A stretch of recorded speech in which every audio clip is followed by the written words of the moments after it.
아침 식사는 꼭 해야 할까요? 제가 이 문제에 대해 속 시원한 답변을 드리려고 합니다. 어떤 분들은 일일 이식이 좋다고 점심과 저녁을 먹고 아침을 안 먹으면 어떠냐고 물어봅니다. 우리나라 청소년의 약 40% 정도가 아침 식사를 하지 않고 있다는 연구가 있습니다. 먹는다고 해도 간편식으로 먹는 사람이 대부분입니다. 결론부터 말씀드리자면 아침은 꼭 잘 챙겨 드셔야 합니다. 일일 1500에서 2500칼로리를 섭취한다고 하면 같은 칼로리를 먹더라도 아침에 많이 먹느냐, 저녁에 많이 먹느냐에 따라서 건강의 질이 완전히 달라집니다.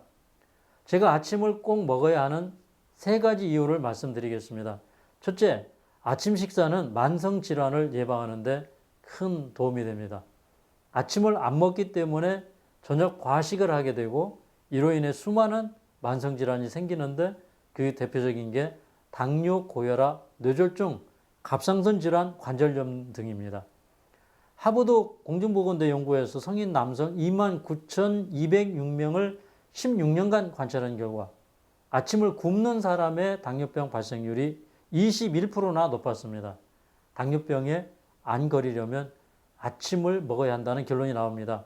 2019년 연세대 연구에서는 7,205명을 분석한 결과 아침을 먹는 사람은 심혈관계 질환 발생 위험이 50% 가까이 줄어드는 것으로 나타났습니다. 많은 연구에서 아침을 굶으면 비만, 당뇨병, 뇌졸중, 우울증 등의 발병률이 매우 높아지는 결과가 나타났습니다. 아침 식사를 꼭 먹어야 하는 두 번째 이유는 비만을 예방하려면 아침 식사를 꼭 해야 합니다. 아침을 먹는 사람보다 아침을 굶고 점심을 먹는 사람은 지방세포가 많아져 뚱뚱하게 되는 것으로 연구되었습니다.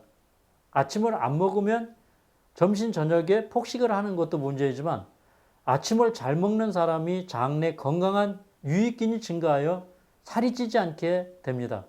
또한 사람은 누구나 기초 대사량이 있기 때문에 칼로리가 부족하면 저녁 늦게라도 먹어서 당분을 보충해야 합니다. 그래서 아침을 굶게 되면 자동적으로 저녁을 먹게 되고 소화시키느라 수면의 질도 떨어지고 밤에 해독 시스템으로 돌아가는 우리 몸이 해독을 하지 못하게 됩니다. 또한 밤새 소화시키느라 시달려 피곤이 누적돼 늦게 일어나고 아침을 먹지 못하는 악순환이 반복됩니다. 아침을 꼭 먹어야 하는 세 번째 중요한 이유는 뇌 건강에 매우 큰 영향을 미치기 때문입니다. 아침 식사를 통해 뇌에 포도당을 공급해주지 못하면 하루 종일 집중력이 떨어집니다. 농촌진흥청은 대학생 3,612명을 대상으로 아침 식사와 수능 성적 간의 관계를 조사했더니 매일 아침 식사를 한 학생들의 평균 수능 성적이 아침 식사를 하지 않는 학생들의 평균 성적보다 무려 20점이나 높았습니다. 지금까지 아침을 먹어야 하는 세 가지 중요한 이유를 설명드렸습니다. 아침 식사는 질병을 예방하고 건강을 증진시키는 데 필수인데 그렇다면 최악의 아침 식사 메뉴, 제일 나쁜 메뉴는 어떤 것일까요? 아침 식단 최악의 메뉴 첫 번째는 씹지 않고 후루룩 넘기는 음식입니다. 아침에 바쁘다 보니 간편하게 시리얼이 함유된 우유를 드시거나 주스나 과일을 갈아서 후루룩 마시는 경우가 많습니다. 이런 경우에는 절대적으로 칼로리가 부족합니다. 보통 시리얼 70g을 드시면 이 중 우유가 40g 정도 되고 총 칼로리는 고작 150칼로리 정도밖에 안 됩니다. 아침은 적어도 500칼로리 이상 드셔야 건강하다고 생각합니다. 특히 후루룩 마시는 과일 주스, 오렌지 주스에는 섬유질이 별로 없어서 혈당이 급격히 올라갑니다. 이것을 혈당 스파이크라고 합니다. 시리얼도 혈당 스파이크를 많이 일으킵니다. 2018년 플러스 바이올로지에 실린 한 연구에 따르면 시리얼과 우유를 먹은 사람은 80%에게서 혈당 스파이크 현상이 생겼습니다. 혈당 스파이크가 일어나면 활성산소도 증가되고 지방세포 역시 많이 늘어납니다. 그뿐 아니라 씹는 음식에 비해 영양 흡수율이 떨어져 부실한 몸을 만들어냅니다. 그렇기 때문에 음식은 반드시 씹어 드셔야 합니다. 씹을 때 파로틴이라는 호르몬이 나와서 면역력도 올라가고 간이나 췌장에서 소화약 분비도 준비되기 때문에 소화력이 향상됩니다. 또한 풍부한 섬유질로 인해 장내 유익균 수도 증가됩니다. 아침 식단 최악의 메뉴 두 번째는 설탕과 정제된 탄수화물입니다. 빵에다 잼을 발라 먹는 게 대표적인데 이 음식은 혈당 지수가 90 이상 올라갑니다. 이런 식단은 혈당 스파이크를 일으키는데 대표적인 식사입니다. 급격하게 올라간 혈당은 급격하게 떨어집니다. 저혈당이 되면 갑작스러운 피로감과 허기짐이 몰려오게 됩니다. 이런 현상이 반복되면 에너지 보충을 위해 커피를 마시는 습관이 생기고 간식과 폭식 같은 습관이 생겨납니다. 우리 아이들 학교 가기 전에 아침 식사로 식빵에 잼을 발라주시거나 우유에 시리얼을 말아주시는 분들이 많으시죠? 저는 적극적으로 말리고 싶습니다. 흰 밀가루 식빵에 잼을 발라 먹으면 당질이 100g 식사에 70g에서 80g 있습니다. 이걸 먹으면 혈당 지수도 90 이상 되기 때문에 설탕 덩어리를 먹고 급격하게 혈당 올라가는 것보다 혈당이 더 빨리 올라가 혈당 스파이크가 일어납니다. 우유에 시리얼 넣어 먹는 식사의 문제를 하나 더 말씀드리겠습니다. 시리얼은 정제된 옥수수, 쌀, 보리, 밀 등이 원료인데 이런 것들은 설탕보다 당지수가 더 높습니다. 여기에 설탕과 우유를 타서 먹으면 대부분 혈당 스파이크가 일어납니다. 게다가 우유의 칼슘과 카제인이 위산 분비를 촉진시키고 장의 연동 운동을 지나치게 빠르게 만들기 때문에 영양소가 체내로 제대로 흡수되지 못하게 됩니다.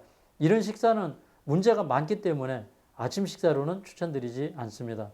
아침 식단 최악의 메뉴 세 번째 음식은 커피입니다. 굿모닝 커피라고 할 만큼 아침에 커피를 챙겨 드시는 분들이 많으신데요.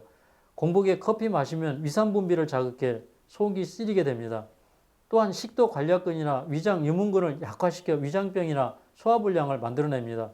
무엇보다 커피는 카페인보다 산성인 것이 더 문제인데 커피 한 잔을 마시면 두세 배의 탈수를 일으키기 때문에 마실 때는 좋지만 몇 시간 지나자나 오히려 더 피곤을 느끼게 됩니다. 아침 식사로 먹기 좋은 최상의 메뉴는 무엇일까요?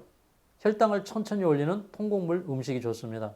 작곡 현미 위주의 밥을 한 공기 이상 꼭꼭 씹어 드시고 식물성 단백질이나 지방질이 들어간 음식을 함께 섭취하셔야 500칼로리 이상을 섭취하실 수 있습니다. 아침 영양소와 칼로리는 췌장의 인슐린을 만들고 내분비계 호르몬을 만들어내는 중요한 역할을 합니다. 두 번째 최상의 아침 식사 메뉴는 채소가 풍부한 샐러드입니다. 아침에 채소와 통곡물을 먹으면 풍부한 식이섬유를 섭취하게 되어 혈당 스파이크를 방지할 수 있습니다. 또한 채소에는 고기나 생선보다 질병을 예방해주는 항산화제, 각종 비타민, 미네랄 등이 월등하게 많이 들어있습니다. 샐러드 식사에는 한두 가지 정도의 견과류나 올리브, 아보카도 등을 첨가해 드시면 필수지방이 부족하지 않게 되어 건강에 매우 좋습니다. 또한 식물성 단백질이 풍부한 한두 가지 정도의 콩류나 햄프시드 등을 첨가해 드시면 건강 유지에 최상입니다. 그리고 식사 30분 전에 과일을 껍질째 드시면 소화약 분비도 많이 되고 각종 항산화제와 미네랄, 비타민을 충분히 보충받게 되어 어떤 영양제를 드시는 것보다 건강에 유익합니다. 제 강의가 유익이 되셨다면 좋아요, 구독, 알림 설정 부탁드립니다. 감사합니다.